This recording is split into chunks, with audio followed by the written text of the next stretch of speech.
In this lecture, we move deeper into the vehicle layer, beyond Android framework boundaries into actual signal communication networks. We will understand how electronic control units communicate internally using specialized automotive protocols.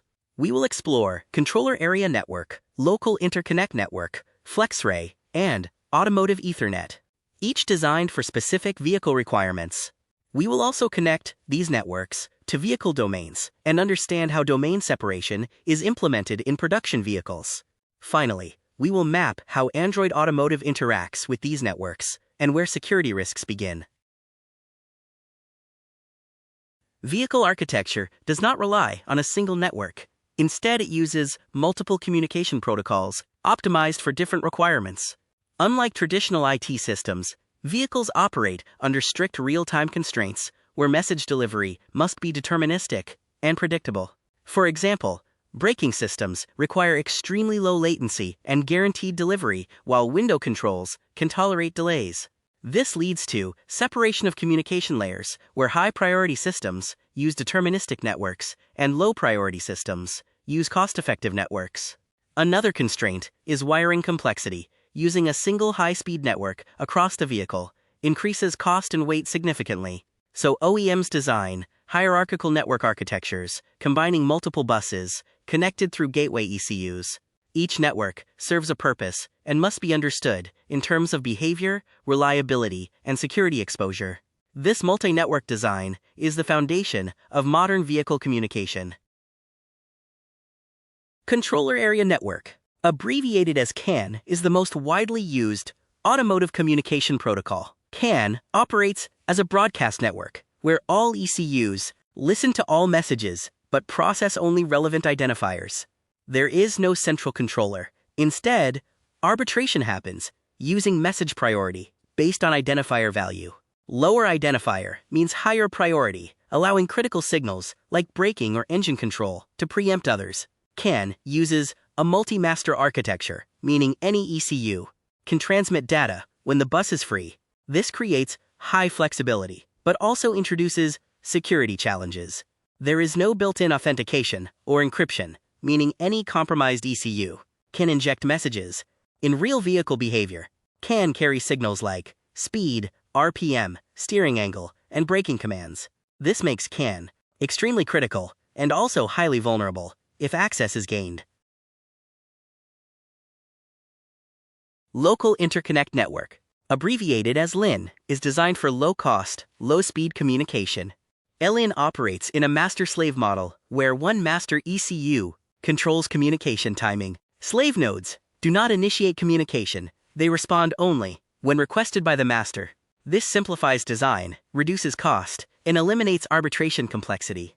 LIN is typically used in body control systems such as window controls, seat adjustment, and mirror positioning. Unlike CAN, LIN is slower and does not support high-frequency real-time signals. From a security perspective, LIN is even more limited, with no authentication and minimal error handling.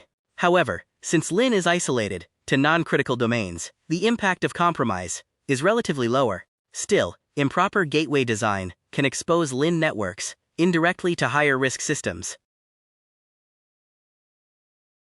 FlexRay is designed for high-speed, deterministic communication in safety-critical systems. Unlike CAN, FlexRay uses time-triggered communication, ensuring messages are sent in fixed time slots. This eliminates arbitration delays and guarantees timing, which is critical for systems like advanced driver assistance systems. FlexRay supports dual-channel communication, providing redundancy in case of network failure. This makes it suitable for steer-by-wire, brake-by-wire, and other safety systems. However, FlexRay implementation is complex and costly, limiting its usage to specific domains. From a security standpoint, FlexRay still lacks strong authentication mechanisms, relying instead on network isolation. In production vehicles, FlexRay is gradually being replaced by Automotive Ethernet in newer architectures.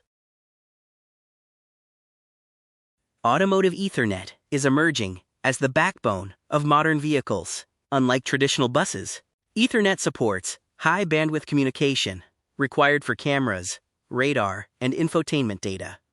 It enables IP-based communication, allowing integration with cloud services and external connectivity.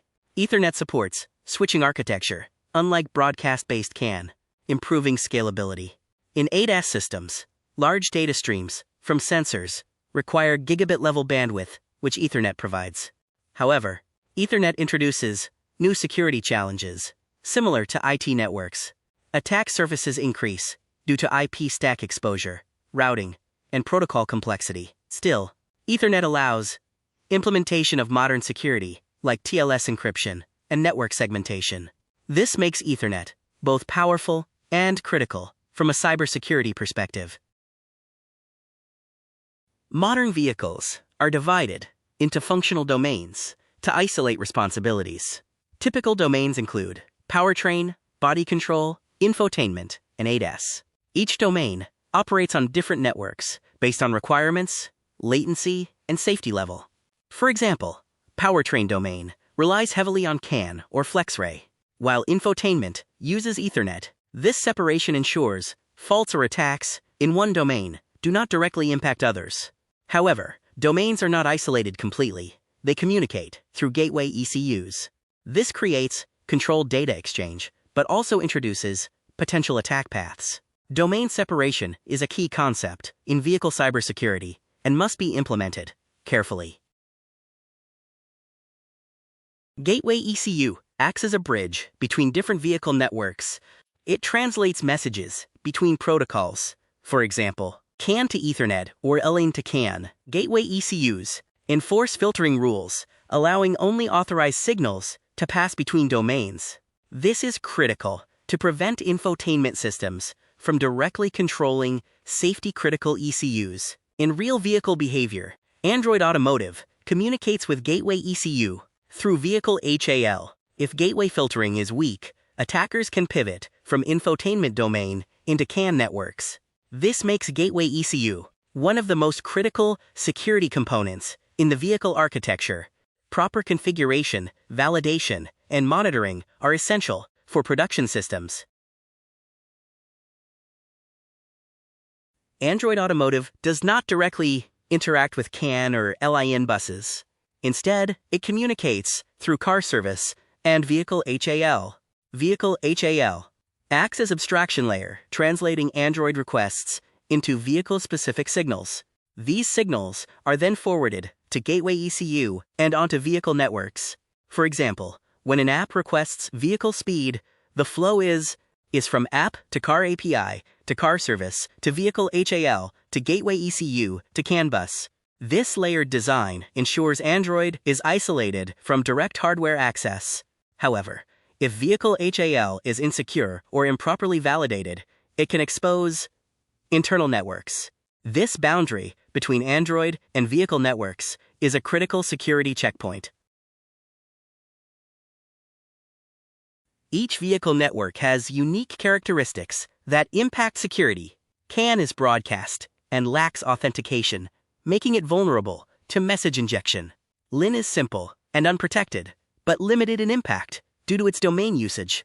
FlexRay provides determinism, but not strong security, relying on isolation. Ethernet introduces modern security capabilities, but also increases attack surface complexity. These characteristics define how attackers exploit vehicle systems. Understanding networks is essential before analyzing attacks, which we will cover next. Security design must consider both protocol limitations and system integration. Vehicle communication networks form the backbone of all vehicle operations, from infotainment to braking systems. The core takeaway is that multiple networks exist to balance cost, performance, and safety. A critical production insight is that gateway ECUs define the true security boundary, not individual networks. A common failure pattern is weak filtering in gateway ECUs, allowing unintended message flow. A compliance implication is that standards like ISO 21434 require secure network design and proper domain isolation. Understanding these networks is essential before analyzing real attack techniques in the next lecture.